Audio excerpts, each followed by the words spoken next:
Hello, good morning, good afternoon, good evening, whatever time it is for you. If you are new here, my name is Mouse. And today we are going to talk about your journey, and not just in a cliche kind of way. I hope by the end of this video you don't feel like it's cliche. But what I want to talk about your journey in particular is how we cannot expect that other people understand our journey. We can't even expect to fully understand our journey while we're going through it. And this is important because so many people, while you're experiencing hardship, grief, anything, right? They feel the need to share their opinion. They feel the need to tell you what they would do in your situation. And at the end of the day, they are not in your situation. They have not experienced your grief. They have not experienced your hardship. They have not experienced your upbringing. And I said that in my last video, but it's important to remember because we are all unique. And what might be hard for you might not be hard for them, and vice versa, right? Like the parts that you're getting tripped up, maybe they don't get tripped up on that, but a part that you breezed, a part that you flew by, I'm gonna say that, might stump them. So, well, sorry. And I feel like it matters because a lot of times we have a tendency, especially when you have the tendency to people please, we change course. And you're on your course for a reason. And there are going to be times that no one else can see or know or understand why you have to do what you have to do. And this is why connecting with yourself is so important, because you need to be able to have the strength to take the direction that you're taking. You need to have the willpower, the strength, the stability to take the path that you're taking. You have to do it. No one else does. It doesn't matter. People will judge you all day. You could be successful and doing well and people will still judge you. And the reason why that is that you have to learn that is there's no way to actually please everybody. There is no way. And the longer that we do that for other people, instead of learning to please ourselves, learning how to show up for ourselves, creating stability for ourselves, the longer we avoid that, or the longer we prolong that, the more we chase somebody else's experience and end up not having the same outcome because it was never for us. And then when that happens, what do people say? They usually come back and they say things like, oh, well, I don't know, like that worked for me. It's because they don't know. They don't know. They started off with the right answer in that they don't know. And even if it does work out to some degree, that option was still never meant for you. This is why we get stuck in jobs that we don't like or around people we don't like, because we chose to listen to someone else instead of ourselves. Sometime you're going to have to take a path that doesn't make sense to anyone around you. And you have to know how to be okay with that within yourself. You need to know how to validate that within yourself. And the way that you do that is to connect with yourself. Make time to meditate. Make time to calm your nervous system. One thing that I find that works for me is I know that there is, I think it's called EFT tapping, where you like tap around all these different places. For me, I don't do all of that, but I do, like, I typically feel stress like in my chest. That's one of the places. So I'll take both of my hands like this and I'll tap. And the tapping is like, I don't know if you can hear that, but it's not super light and it's not super hard either, but it's enough for me to feel it. You need to tap that anxiety out, that need to have someone else see or agree or tell you that what you're doing is okay. You have to tap that out or stretch it out or whatever works for you. I'm not going to say that tapping works for everyone. And when I do that, I don't follow a script or anything, but I notice that I will say what I'm feeling. I will say literally just word vomit everything about what I'm feeling, how it's making me feel, if I'm afraid, if I am anxious. Like, I will say those things. I will spill out why it's causing me these feelings, and I will let myself know that it's okay. It's okay for you to feel XYZ, and it's okay for you to feel like you don't know the answer. It's okay for you to feel like you feel lonely right now. Like, it's okay. And I just want you to know that I am here. This is what I say to myself. I am here. I am with you. I am not choosing you. I'm not choosing discomfort over you. I'm not choosing to be comfortable over you. Better yet, that's what I should say. I'm not choosing to have companionship over you. I'm not choosing to have understanding over you. I let myself know that no matter what, I choose me, no matter what. And I will sit there in the mirror. I will let myself know it's okay to cry. If you need to cry, cry. I am here. And I will cry if I need to. I'm giving this example because you really have to find ways to be there for yourself in the ways that you have expected other people to be there. Expected or hoped or desired. Maybe because sometimes it's not an expectation. But yes, you can give that to yourself. And in the beginning, it's not going to feel like when someone else does it for you. But the more you do it, the more you show up for yourself, the more you take the time. That's the other thing. That's where it really started clicking for me. When I would realize that I would try to be there for myself, but then the whole time I spent it thinking about someone else, or the frustration that I had from someone else, or that I experienced with someone else. So the whole time I'm being there for myself, I'm spending it going over in my head, what happened, why I'm so upset, why it's bothering me. Like, you really have to stop yourself. And this is what I did. I stopped myself in the middle, and I really just was like, whoa, I am so sorry. Like, I'm saying that I'm being there for you, and I'm using it to vent. Like, I need to be there for you in the sense of, what do you need? Like, what are you feeling? Are you feeling anxious right now? Let's address the anxiety. And it's not, oh, stop being anxious. Let's talk about the feeling. Let's talk about where it is. Do you need to stretch? Do you need to cry? If you need to cry, let's figure out how we can get those emotions moving. If you need to just sit here, let's just sit here. But I am not going to fill your space, my space, with somebody else's stuff. Whether it irritated me or frustrated me, or I'm trying to think of what I could say or what I should have said.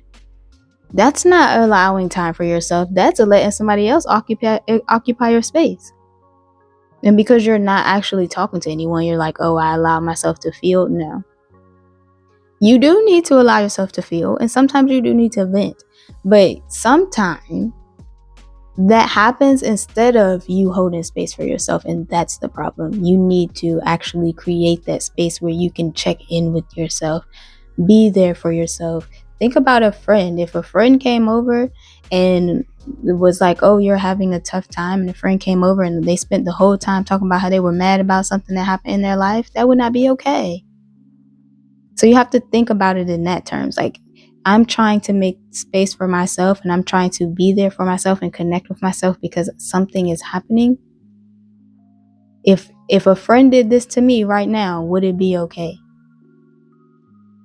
If a friend held me and hugged me and said everything was going to be okay, yes. If a friend rambled about their problems, no. And so you have to, or I would recommend rather, that you compare what you're doing for yourself to that.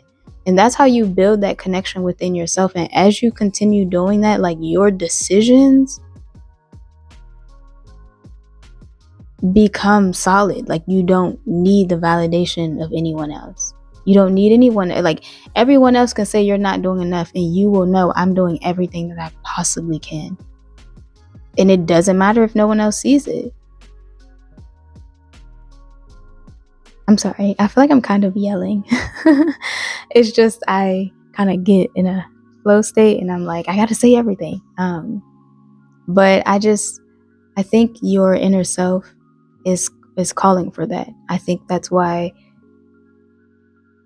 you may be having a difficult time with other people's approval and the anxiety that comes around that.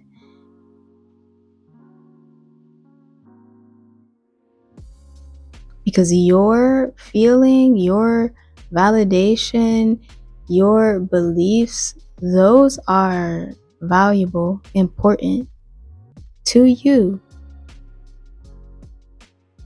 They should, let's not say should. That's how you connect to yourself. That's how you're going to connect to yourself. That's how you're going to find this love for yourself. That's how you're going to fall in love with yourself. When you realize that no matter what has ever happened in your life, you have been there. You did it.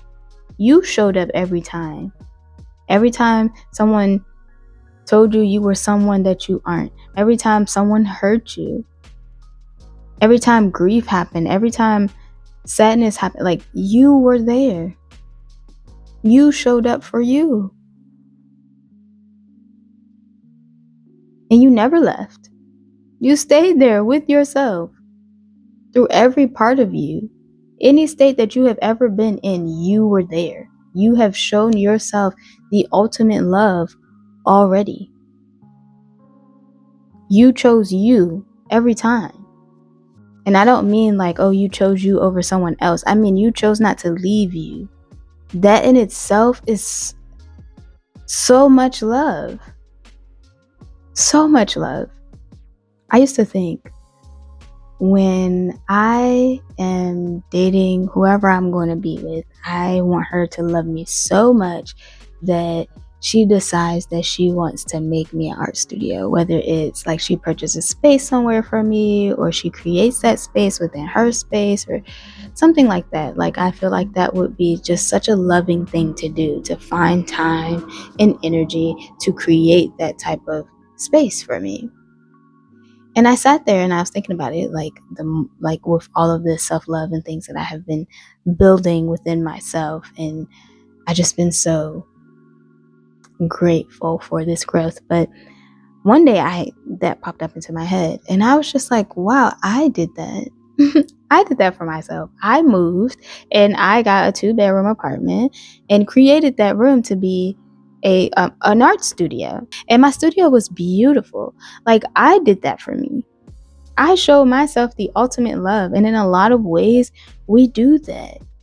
Right? There are some people who are like, oh, one day I want to date someone where they feel like I'm so amazing that they buy me flowers every week. But likely at some point, well, I'm not going to say likely, a lot of us will do that for ourselves and not even view that as like the same kind of feeling. You have to connect with yourself and realize, like, you have shown up for yourself in so many ways that you have ever hoped that someone else would do. You've done it, likely. And if you think you haven't, let me know down below and I'll help you out. I will help you out. Just say what you always wanted somebody else to do. And we will figure it out. Me and whoever else is in the comments. But my point is, I feel like I'm rambling. So sorry. Getting a little comfy. But the point is, I think that connecting with yourself really helps to combat feeling the need to belong. It really solves this lack of a secure base, even. because you find that within yourself.